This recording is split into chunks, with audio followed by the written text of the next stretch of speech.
Почитувани влюбеници во емисијата Астрорум, добре дојдовте во уште едно издание од овој онлайн циклус, пандемиски, во кој што запознавме многу интересни луѓе кои што живеат надвор од земјата, но исто така разговаравме и со личности кои што се во нашата земја, но нашата конекција е секогаш преку интернет.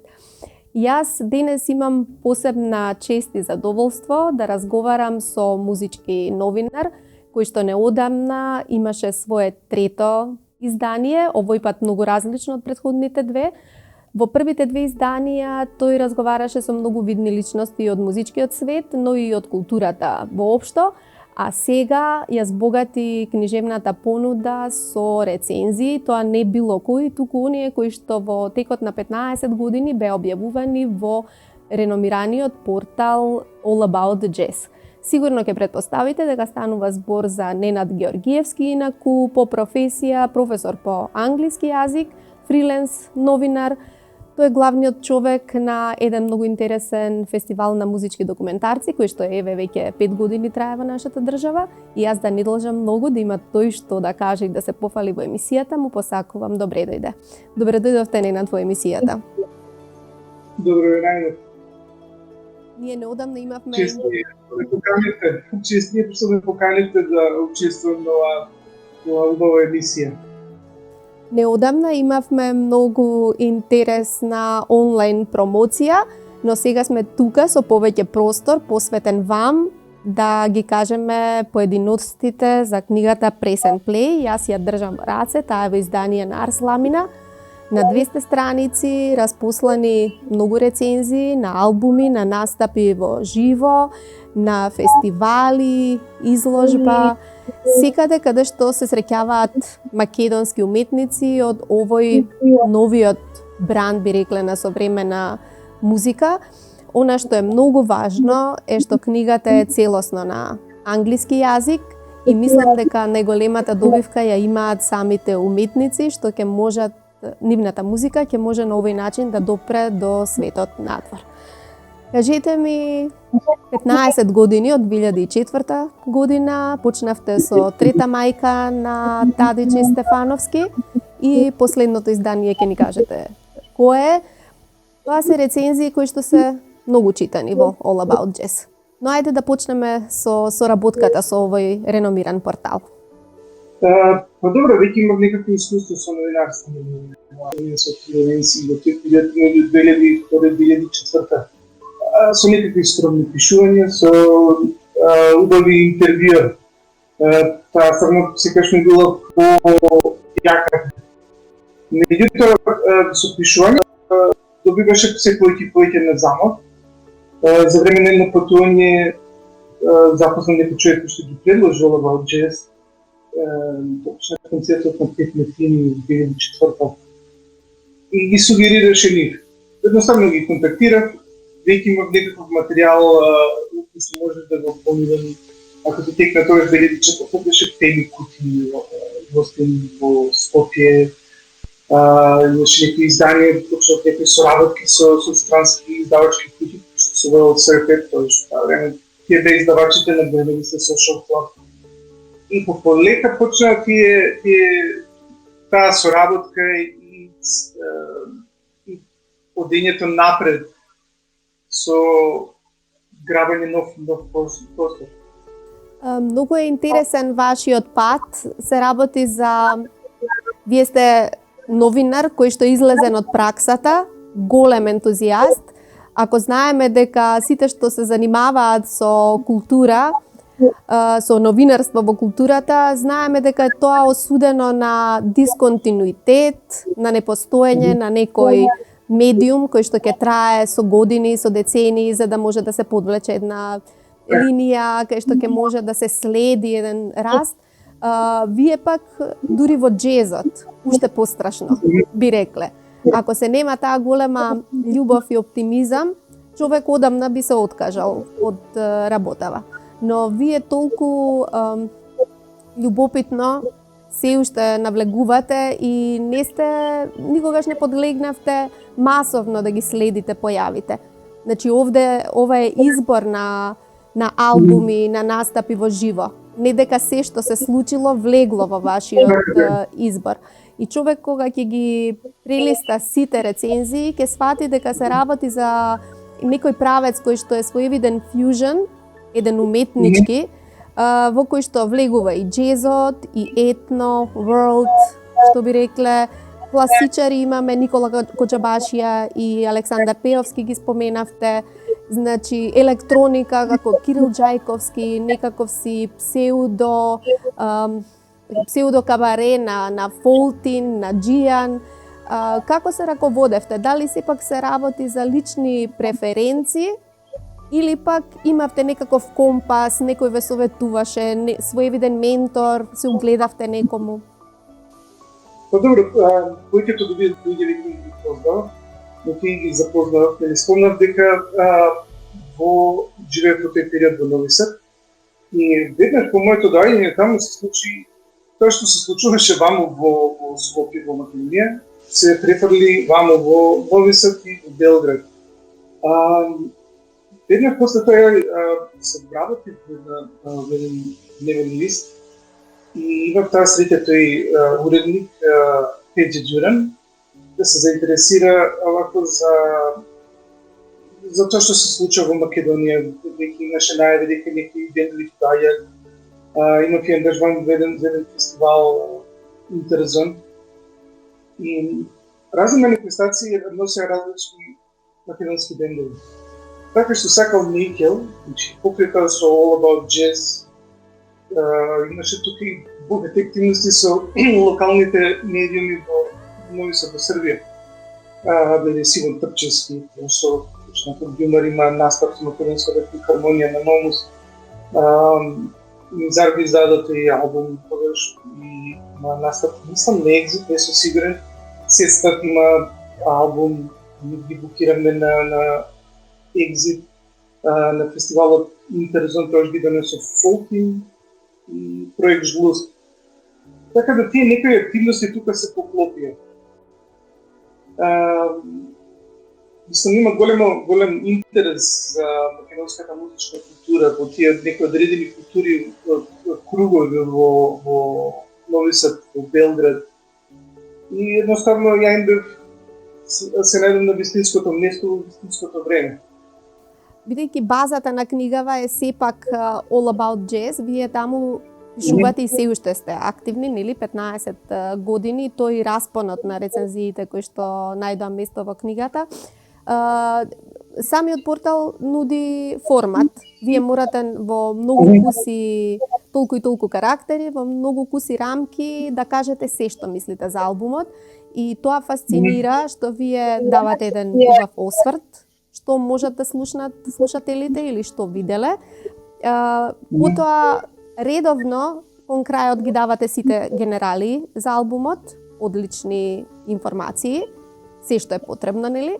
И давате и своја лична импресија. Забележав дека не се плашите да дадете и собствен суд и дека е тоа добриот начин, покажува и читаноста. Некои од овие стати беа во самиот врв.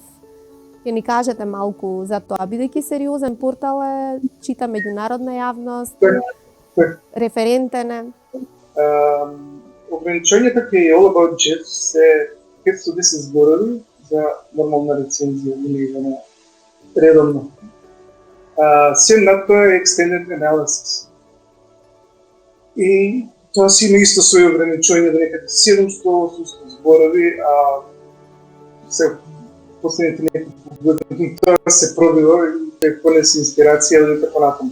Се започна од таа нека емоција и начин на презентирање на луѓе кои што немаат никакви допирни точки со ова, нема никакви познавања за македонци или за Балкан или за сето тоа. Меѓутоа, кога ќе се прави презентација, контекстот е многу битен, за да им се долови како таа една коцка се попова во еден мозаик, на оно што се нарекува jazz, world music или било каква фузија на музичка. И што е тоа што го прави ова подневие и некои си, не знам, Владко Стефановски, Герги Шарески, Гоце Стефански, посебен во зашто е он толку битен и што ги краси во една таква приказна. И направо свати дека не се само американци или тоа дека англиски говорат подобраче, него дека цел свет го чита тоа и дури од Србија тоа што живех и дека многу наши го читаат тие работи. Една убава слика, значи сега сум идол кон тоа да биде текстот информативен и кога ќе ги ставите сите информации кои што сакате да ги ставите, ќе биде читлив, питок, интересен за читање, неку би бил како прирачник. И моја желба е тоа да биде презентирано и сите тие прекрасни изданија да бидат приметени, запаметени. И имав таа среќа, например, тие неколку изданија, посебно тие првичните зборовме за трета мајка на Владко Тадичи Спасов, Калдерма, да кажеме, тој на Доријан Пехтосовицко, да се меѓу најчитаните таму. Посебно Анастасија, мислам дека тој има 100.000 близу читања. Сепак, она што излезе на тој портал не можеше туку така да се стави во книга. Вие имавте човек од доверба, уредник на изданието е Милан Дамјановски, човек со кој што целиот живот другарувате. Тој е професор на англиска книжевност на Универзитетот Свети Кирил и Методи. Исто така познавач, љубител на музиката. Тој направил одличен еден пресек, одлично ги наредил, неговиот предговор исто така фасцинира. Кажете ми како одеше со работката со уредникот и што си рековте, што треба да се направи, сето ова да се стави во еден калап, во една книга и тоа да биде посебно издание кој што ќе се издвојува од оној медиум, што значи онлайн портал. Да, Милан е колега од факултет, ментор. Значи, он има страшно познавање од јас, значи и горе и долу, и длабоко и високо.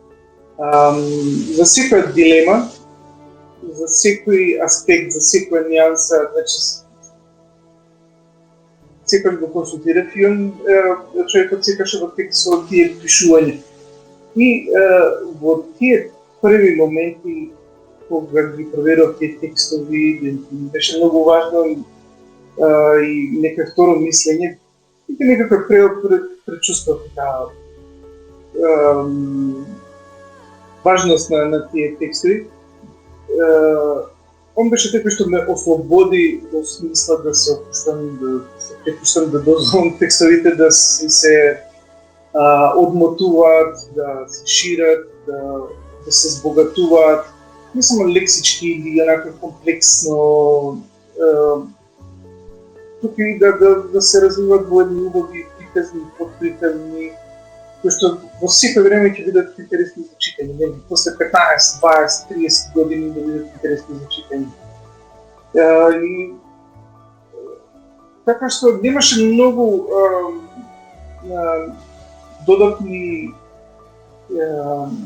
додатни инструкции кои што ја би му ги кажал или желби или вака, едноставно си ја знаеше работата имаме убава комуникација. Имаме убава комуникација со Бранка Бугари, што е екзекутив уредник на изданиево, така што најдеме на прекрасно разбирање околу како ќе бидат вклучени сите елементи. И нормално мораше и вклучувањето на Милан да оди преку неа и да се објасни зошто и како. И овие се тие аргументи кои што ги имаме со неа за познавањето на јазик, за познавањето на самите пишување и како би го донале тоа во една целина. Многу е убаво кога имате три во едно, и пријател, и уредник, и пруфридер, добар познавач на англискиот јазик, така што производот е тој кој што е. А ја споменавте Бранка Бугариска, убаво е кога ќе наидете во некоја издавачка куќа на музичар, кој што е директор на издаваштво, и верувам дека го најдовте заедничкиот јазик, и затоа сме денес сведоци на Press and Play, една репрезентативна книга која што мислам дека ќе биде добар сувенир и дека нема ниту еден музичар да се засрами доколку ја земи и ја подари некому надвор за да дознае за музиката на нашево време, нашава ера, која што е далеку од убава со ова што ни се случува, меѓутоа музиката ќе не извади од, како и секогаш, музиката и културата колку да е запоставена, таа ни го бели образот. Уште еден имате автор на предговор, исто така пријател, Оливер Јосифовски, тој е основачот, еден од основачите на Фолтин, денес е познат со неговиот бенд Љубојна, автор на многу музика за филм, театар и така натаму, одличен контрабасист. Тој е еден од застапените во книгата, но го имате многумина. Јас некако дојдов до заклучокот, читајќи ги рецензиите, дека ние имаме еден кружок на креативни луѓе, автентични луѓе кои што се испреплетуваат. Тука го имаме Емин Џијан во повеќе изданија, го имаме Васил Хаџиманов во повеќе изданија, Оливер Јосифовски, Коџабашија. Значи, да направите еден регистар на личности, тие ќе бидат застапени во повеќе албуми. Па Теодоси Спасов со Владко, сите некако се упатени едни на други. Го имавте тој момент, бевте свесни за тој момент, или вие преку овие рецензии стигнавте до таков заклучок?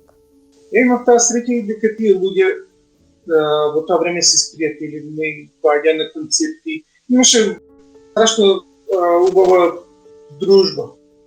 И се гледа развојот од еден проект од друг проект.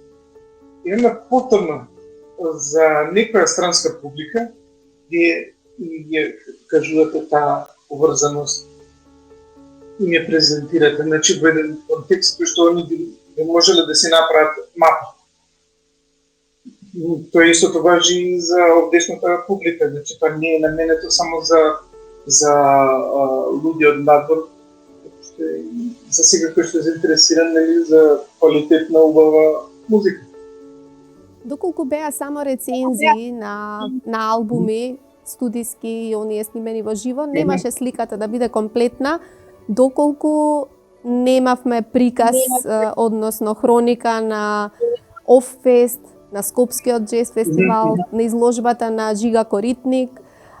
Тоа е нашето живење. Сите велат дека Македонија е феномен, толку е мала, во некои сегменти неразвиена, а има еден светски бисер, тоа е Скопскиот джез фестивал, впрочем, заради кој сите ние сме ја засакале джез музиката, сите сме имале контакт со светски звезди, и јас и вие сме имале светски звезди пред микрофоните, тие се најдоа во вашите рецензии, значи ова не се единствените рецензии, вие имате над 200 рецензии за All About Jazz и за странски настапи, овде се извлечени само македонските музичари.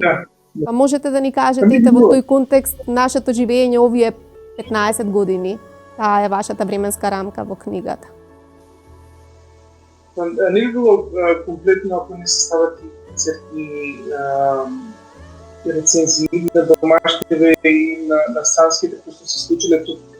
Само ти ви кажа, Скопски джез фестивал. Значи некој локална организација.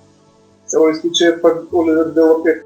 Тој е многу битен фестивал, битна манифестација за мене, само заврши новинарство, значи на лице место. Во тој првичен период, значи 2002 кога активно ги интервјуирам и следам тој фестивал, че нека професионално одамна идам на нивни концерти. Единствен новинар кој што беше таму позади, заедно со мене беше Сонја Пангеловска, Донте на радио. И со заеднички сили, значи убава дружба, идеме да следеме тој концерт, тој фестивал, и тие фестивали. Сега, например, после идењето на разни фестивали по Балканот, значи во Романија, за Загребскиот, за Белградскиот, сваќам колку е битен Скопскиот фестивал за сите нив, организацијски, содржински и се до тоа. Лично ми има да кажам во сите тие организатори, каде што било помогнато да бидат вклучени во тие мрежи и да добијат на глас, бидејќи во почетокот на 90-тите се случи таа граѓанска војна, многу тие центри испаднаа од игра. И фестивалот самиот Белопетин има помогнато да се најдат на музичката мапа на светот, на сите тие фестивали. Да има проширено видикот за што треба еден современ фестивал, како да изгледа и да граба напред. Бидејќи нашиот фестивал е forward-looking фестивал, каде што, бога ми, многу од светските звезди сега, кои што се активни на тие джез или некои што паѓаат во некакви авангардни води, тоа се не случајно кај нас многу одамна и тој концепт е преземен од кај нас. Тоа директно влијаеше и на развојот на нашата джез сцена. Сите луѓе кои што се споменуваат во книгата на овој или оној начин биле дел од Скопскиот джез фестивал или Скопскиот джез фестивал им има подадено рака или сцена да настапат на него. Тоа се тие денови есенски кога сите се собираат да разменат мислења, што слушнале во текот на годината, што се случува во светот на музиката. И мислам дека именно тој фестивал има придонесено да се развијат многу различни правци во джезот и во авторска смисла кај нас. Читајќи ги рецензиите, како што веќе споменав, тука имаме и допир на класика, имаме и стандарден джез преку Џон Илија Апелгрен, кој што е исто важна личност и во врска со Биг Бендот, со македонската радиотелевизија. Имаме луѓе во фјужн, како Хаџиманов, веќе ги споменавме правците. Кажете ми, во тој однос, кога ќе споредите со другите сцени во околината, дали се уште Македонија е онака револуционерна и граби напред и во тек со светските случувања? Што се однесува до идентитетот, тоа што е карактеристично кај нас е тоа што сите тие бендови, сите тие луѓе едноставно не сакаат да личат на некого, него си создаваат некој свој микрокосмос, кој што нели ние ги гледаме во вид на албуми, во вид на композиции и се до тоа. Проект Жлуз е, значи, своевидна фузија од класика и се тоа културирани с тие сензибилитети на Джени компанија. Исто и за Владко, цело негово искуство е слеано во мајчин јазик, во трета мајка или кој проект се прушил со Тавич и се тоа. Истото и за Шарески, како комуницира и што твори. Апелгрен, тој проект со Гордан Спасовски, еден многу класично издание во стилот на тие крунери. И тоа се обработка тој American Songbook. Но тоа е одлично издание. Одличен албум со кавери. Исто така и за филмската музика? Извинете, Ненад, и филмската музика, тука имаме саундтрак за Пред дождот, Големата вода, Како убив светец, значи многу Балканкан, И тука некако авторите се профилирани. Ги имаме, си го најдоа патот Кирил Џајковски, можеби стана и најпопуларни преку овие нешта. Фолтин, да не зборуваме, тие прво со театарските представи, па и со филмовите. И не знам, Фолтин се можеби сега најактуелните и заради Ханиленд. Да. Ханиленд. Па добро, ни праве и музика за документарен филм за колекционеров на мобили стари. Фолтин ги има секаде. Луѓето се активни на сите поли, значи, сите се извештија и на таа ангажирана музика за театри, музика за филмови, и Оли Оливер од Љубена направи страшна кариера со театарска музика. Едно време ми размислуваше да направи издание со таа музика. Тој еден детал. 2012 водев во Истанбул, покана од Леонард Коен. Тогаш добив албуми и од него и од Владко Стефановски да му однесе. Меѓутоа, во тоа време работеше на театарска представа во Истанбулскиот театар за представа на Душан Ковачевич. Дори се друже. Само беше момент да се испустиме времето на концертот. Така што нашите музичари се многу активни на сите полиња на секаде.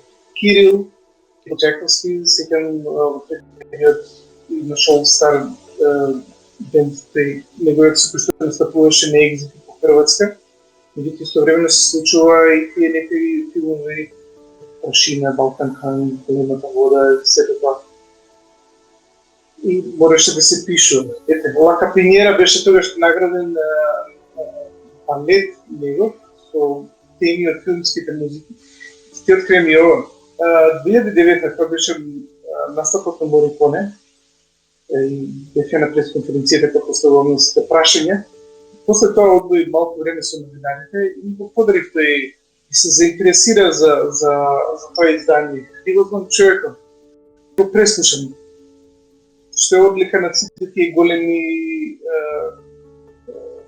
ликови од светската музика. Секогаш се отворени за комуникација со луѓе. Ајде малку да искористиме можноста да не зборуваме само за книгата, да ве прашам за Скопје Cinema City. И тоа е уште една луда желба која што гледаме дека трае. Фестивал на музички документарци, многу интересни прикажани досега, имаше и изложба на плакати од Владко Стефановски. Зошто токму музички документарци? Односно, можам и самата да си го одговорам, бидејќи вие и самите во Радио Телевизија Војводина сте автор на еден документарен филм и за Бајага и за други личности од нашето минато, од рок историјата, рок и поп историјата. Кажете ни повеќе за таа ваша фасцинација. Па добро, кажу гледам да се едуцира на секој можен начин. Книги, списања, разговори, документарни филмови. Сите тие интервјуи и пишувања не се само овако да информираш него, да се информираш и сами од себе си.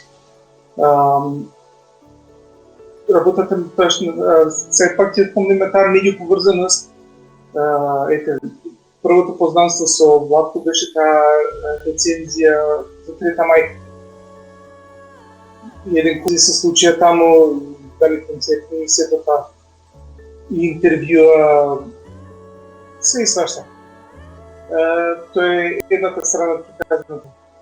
Нели работата во телевизија во година, да правам документација, таму телевизијски емисии, така што многу наши музичари кои што беа поминаа пред моја камера. Дори направив еден интересен филм за Кирил Џајковски, съвременна музика за съвремено доба. И тие искуства доведоа да нека придата продукција, да направам за Бајага, тогаш беше 25 годишницата. И за многу кратко време да смотрев 3 тојделна серија и филмот го склопим во тоа за многу кратко време. Бидејќи ја тоа што се снет на режија, бидејќи режисерот не можеше да оде во стариот Пакленица филмски фестивал за музички документации, идов јас. Таму се здружи со луѓето кои што го работеа тоа беше нека многу интересна, иновативна идеја и ме ангажираа таму за бркање филмови, за бркање луѓе и така. Тогаш почна и пријателството со Брајан Рашич, фотографот на спомнувам на тие полови. Нема кога не го фотографира. И се носат, тие пријателства се негуваат и се реализираат после с време. Меѓутоа, преди каква днешната публика, кои се незините афинитети, кои што взимате нешто од првата, си надоградувате и продолжувате право. Голема помош беше овие се следиви на тоа да помогне да се најде фестивалот на застане на своји нозе и да направиме соработка со школите како што кажам. Многу интересна изложба на Девид Боуи со Брајан Рашич. Миц по миц, чекор по чекор, фестивалот си... Да, почнеме да си носиме своји содржинија, пошто се работа со BBC, со себе, и да видам кај се ќе ме носи, исто така со пишувањето, со себе тоа, да видам како ќе ме носи. Бидејќи верувате или не, се тоа гледам, барем на новинарството, не е толку студиозен, стриктен, посветеноста е максимална. Тој ќе го носи Индиана Джонс момент. Сколку непознато и да видам до кај ќе стигнем и до кај ќе го носи. Но однесено до страшни врвови, до страшни луѓе, значи во позитивна смисла. Скинало живци. Наградите се огромни, емотивни, секаш емотивни. Јас знаев дека волку брзо ќе ни летнат минутите за овој разговор. Мене ми останува само да споменам, бидејќи е многу важно, вие имате тројца синови, книгава им ја посветувате ним. И тоа е важен момент, последно го кажувам, но не дека е неважно. Јас ви посакувам книгата да се најде на еден мидем, но збогатена, можеби некој ќе се сети, издавачот или вие ќе потегнете нека таква иницијатива, со едно CD, компилација можеби, по некоја нумера од сите албуми, да заживее музички. Книгата, може и видео издание, DVD, еден убав подарок и едно убаво сведоштво за сите оние кои што сакаат од тука па натаму да истражуваат за македонската музика. Ни фалат уште многу коцки да се сложи тоа, излегоа рок енциклопедијата, винилите. Сигурно има простори за другите луѓе да пишуваат, да ја мапираме македонската музика, македонската култура така како што заслужува. Јас ви честитам на ова издание, вистинско задоволство е, се чита брзо и верувам дека читателите ќе уживаат и ќе им биде една од омилените. Благодарам многу. Благодарам и вам.